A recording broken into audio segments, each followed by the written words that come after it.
Bienvenidas y bienvenidos a esta primera lección de Historia de Colombia en el siglo XX. Durante esta primera parte de nuestro curso de Historia de Colombia del siglo XX, nos va a acompañar un texto de un historiador estadounidense, James Henderson, que escribió un libro titulado La modernización en Colombia, los años de Laureano Gómez, 1889-1965. He escogido este texto para que sea el primero, el que nos acompañe durante este estudio, porque nos ofrece un bosquejo, un panorama general de lo que es o de lo que va a ser Colombia en el siglo XX. En primera parte, vamos a tener esta primera clase que va a ser un preámbulo de lo que era Colombia hacia el año de 1900, ¿no? Si definimos que el siglo XX se inicia en el año de 1900. Hay un poco el debate a veces en historia si el siglo XX se inicia en 1900 o otras personas dicen no, se inicia en 1901, dicen otros. E incluso desde la historia uno podría definir, bueno, yo voy a estudiar la historia de Colombia el siglo XX, pero como vamos a hacer nosotros, ¿no? Nuestra fecha de inicio para ese estudio va a ser más o menos el año de 1889, es decir, 10 años antes de 1900, que es como la fecha oficial en que arranca el siglo XX. Y a través de este libro, James Henderson nos va a traer un panorama más o menos completo de lo que es la historia del país de Colombia. Por ejemplo, en el segundo capítulo, Henderson abordará los problemas que tienen mucho que ver con lo que es la generación del centenario de la independencia de Colombia. Veremos también un poco lo que es el gran gobierno del presidente Reyes, lo que se llamará luego la República Burguesa de esos años 20, los años 30, como el dinero luego empieza a llegar a Colombia con esa indemnización por la pérdida de Panamá, los cambios sociales, también los cambios en la autoridad tradicional. Centrémonos entonces en esta primera parte que el autor en su libro va a titular Hacia la modernidad. Muy sugestivo el título, Hacia la modernidad, que va muy a la par con el título del libro, La modernización en Colombia, los años de Laureano Gómez. Y claro, si el capítulo primero, titulado Colombia a fines del siglo XIX, nos da ese panorama, ¿cómo era Colombia hacia finales del siglo XIX, hacia el año de 1889, ¿no? Y pues, claro, tenemos que decir con claridad que pues precisamente Colombia no estaba en el centro del mundo, en donde sí estaban, por ejemplo, Gran Bretaña, Alemania, Francia y otras naciones que sí hacían parte de lo que podríamos llamar la metrópoli mundial. La metrópoli, ¿no? Ese gran centro hegemónico que había hacia fines del siglo XIX, en donde pues Colombia verdaderamente no estaba. Y este mundo en el que estaba insertada Colombia en 1889, era un mundo en donde la influencia de estos países, Alemania, Gran Bretaña, Francia, se hacía sentir en todo el orden. Eran los años en que estas naciones levantaban la bandera de la conquista, especialmente en África y también en varias regiones de Asia. Este final del siglo XIX era también el final del siglo de las luces, ¿no? La humanidad se deslumbraba al ver tantos maravillosos nuevos inventos que iban surgiendo día a día. Los médicos, por ejemplo, anunciaban curas para enfermedades que habían estado agobiando a la humanidad durante siglos. Entonces, por fin se anunciaba curas que daban la esperanza. Para esta época, finales del siglo XIX, ya comenzaba por ahí a verse los primeros intentos de querer sobrevolar la Tierra, de querer revolucionar el transporte. Se revolucionaba también todo esto con los motores a vapor. La combustión interna de esa revolución en los transportes a lo largo y ancho de todas partes. Los inventos andaban por infinidad. Los teléfonos, los telégrafos, unían el mundo, acortaban las distancias. Por ejemplo, en Francia, ya también los esposos Curie, ¿no? Ya estaban hablando incluso de temas de radioactividad. Es decir, por todas partes, ¿no? Había grandes tensiones, un gran comercio, gran flujo de conocimientos, de inventos, de toda la cosa. En Asia y en África, ¿no? También se estaba vendiendo mucho en ese momento lo que era la historia de la supremacía del hombre blanco sobre el hombre negro o sobre el hombre que no es blanco o de otro color, ¿no? Pues verdaderamente esto podríamos considerar era la era de Europa. Bueno, Europa, todo el norte de Europa, Estados Unidos también un poco, todo esto se veía en la cumbre del sistema cultural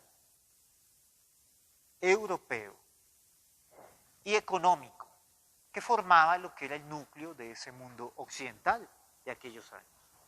Pero todo ese mundo occidental, que era tan floreciente en Francia, en Alemania, en Inglaterra, en Colombia languidecía. Colombia era una antigua colonia de España que era la adalid de la Europa católica, ¿no?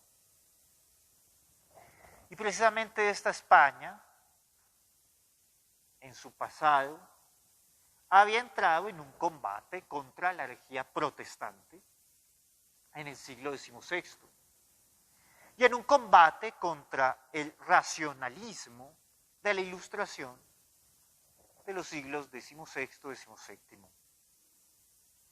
Por lo tanto, Colombia, deliberadamente, había sido aislada de las fuerzas que habían puesto al norte de Europa en el camino del dominio mundial. Los colombianos, las gentes que vivían en esta tierra, no habían hecho gran oposición a las estructuras sociales, ideológicas ni económicas que se habían implantado precisamente en toda la América hispánica antes del descubrimiento. Lo que había prevalecido en Colombia durante toda esa época había sido más bien el conformismo y el control. Esas habían sido las consignas que durante siglos, ¿no?, habían presenciado esos cambios dramáticos en aquellos lugares lejanos de Europa, pero que fueron los cambios que precisamente condujeron al mundo en general a lo que se llama o se conoce en la edad moderna como esa era industrial, esa revolución industrial. Colombia pues entonces ocupaba un lugar desventajoso en el mundo, en ese mundo eurocéntrico de finales del siglo XIX. Y pues esto verdaderamente se revelaba con un mayor énfasis a nivel económico. Colombia y el resto de América Latina se encontraban aislados y distantes de los principales centros comerciales. Incluso antes de que se agotaran los metales preciosos, antaño tan importantes para la expansión europea, América Latina ya desempeñaba un papel bastante secundario dentro de ese comercio mundial. A finales del siglo XIX, ¿no?, la participación de América Latina dentro del comercio mundial y la economía mundial apenas alcanzaba un 5%, un insignificante 5% de todo el total de la economía global, mundial. Durante buena parte, por ejemplo, de la colonia, en el mejor momento que estuvo América Latina, alcanzó un 11% de participación en esa economía mundial. Es decir, hacia el siglo XIX, en vez de progresar, había retrocedido bastante. Es decir, esto era menos, ese 5% era menos de la mitad de lo que producía y de lo que participaba Alemania sola. Esta decadencia se prolongó durante un periodo de casi más de 100 años, ¿no?, en el transcurso del comercio mundial, mientras que el comercio mundial logró crecer y multiplicó 50 veces su tamaño, ¿no? Estas economías de América Latina y en especial la de Colombia era una de las menos desfavorecidas. ¿De qué vivía Colombia? ¿Qué exportaba Colombia? A finales del siglo XIX, las exportaciones de Colombia se concentraban, sí, prácticamente en dos productos. El principal era el tabaco y en segundo lugar estaba el café. Pero el tabaco de Colombia, a pesar de que era el producto estrella durante el siglo XIX, no era el más apetecido mundialmente. Es decir, la gente en Europa prefería fumarse un purito, un habano cubano, un tabaco cubano, que un tabaco colombiano. Un tabaco colombiano era pues como la segunda opción, más baratico que el tabaco cubano. Y el café, un producto que era todavía bastante desconocido, todavía no existía la invención de la cafetera. El café va a tener éxito, pero va a ser, como lo vamos a ver en este curso, más centrado el siglo XX. Todavía aquí en el siglo XIX, el café es un producto raro, poco conocido, poco apetecido. Por ahí se hace la chicoria, un brebaje para los pobres, ¿no? Pero nada más, ¿no?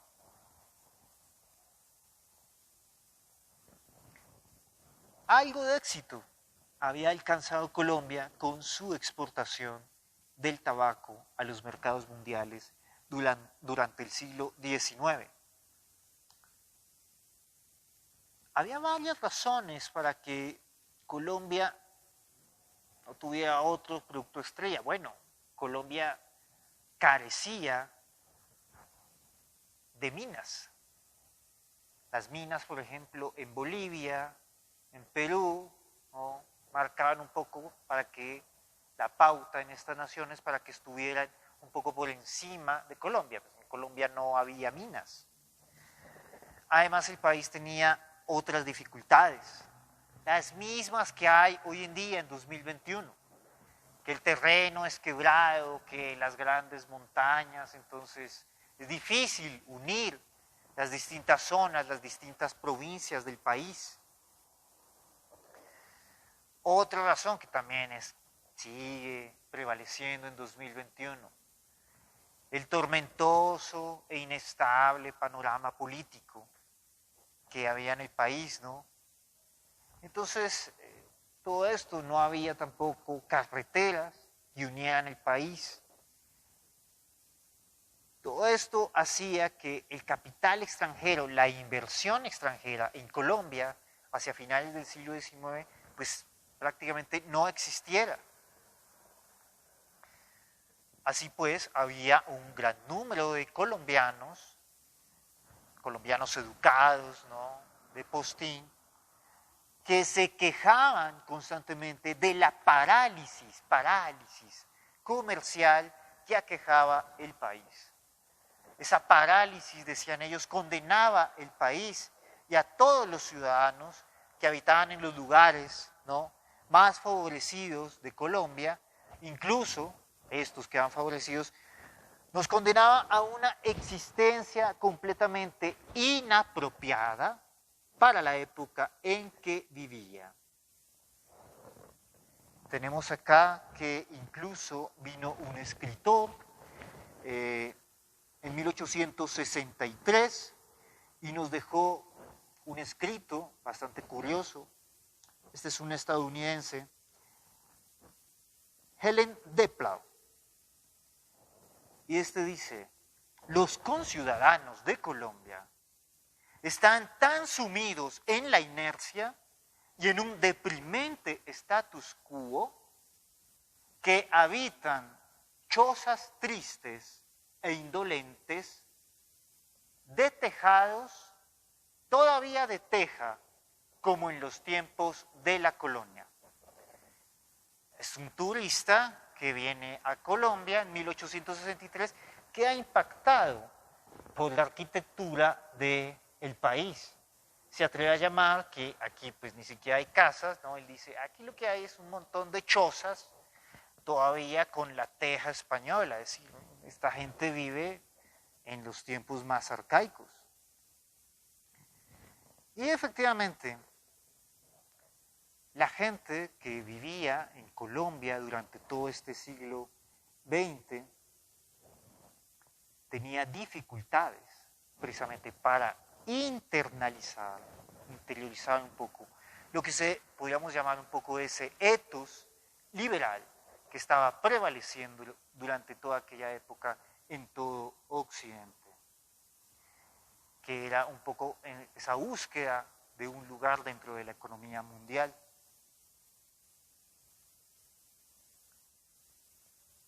Los gobiernos que había habido en Colombia durante el siglo XIX, más o menos desde la década de los años 50, 60, había sido una continua de gobiernos